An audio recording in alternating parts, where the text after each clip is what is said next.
I saw Project Hail Mary, and it was a maze. This is the kind of book that has actually like crossed state lines in the sense that like readers and non-readers alike are obsessing over it and loving it, and like it's connecting people back to reading.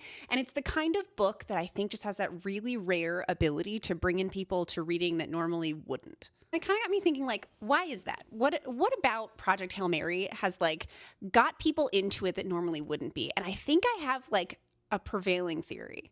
But I think what's going on is we are craving a story of hope. It's fine and easy to lean into like grimdark and like the darker themes and the heavier themes and the more gritty stuff when everything around you doesn't also feel gritty and dark in your life. We can't escape it. We can't escape from that feeling of like something terrible is happening every time we wake up and look at our phones. Project Hail Mary is a message of hope. It's a message of hope. It is an imperfect hero who does his best. He's just good at what he does, and he's passionate about what he does. And he's got this like cynical optimism that I really like to him. And then you couple him with this other character and you watch their friendship and their mutual passion and their shared drive, their shared desire. We are craving a hero story that's rooted and founded in community. I think we've been getting this like onslaught of dark stories and gritty stories and struggle stories. And much as people love things like Game of Thrones and House of the Dragon, it's kind of depressing. And I think we might just be burnt out on depressing plot lines.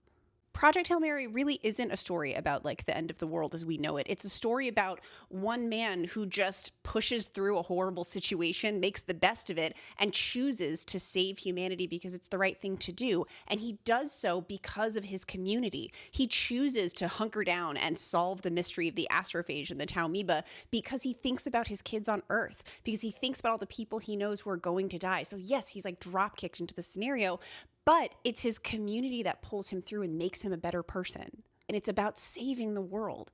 It's not about ending something or destroying something. It's about saving something from a place of good intention. We really want something to hope for. So that's my running theory on why I think this has crossed a bunch of different lines. There's a bunch of other things too. Like it makes science really accessible. It makes it easy to understand. It brings people in. The humor is dry and accessible and funny without being like marvelized, thank God.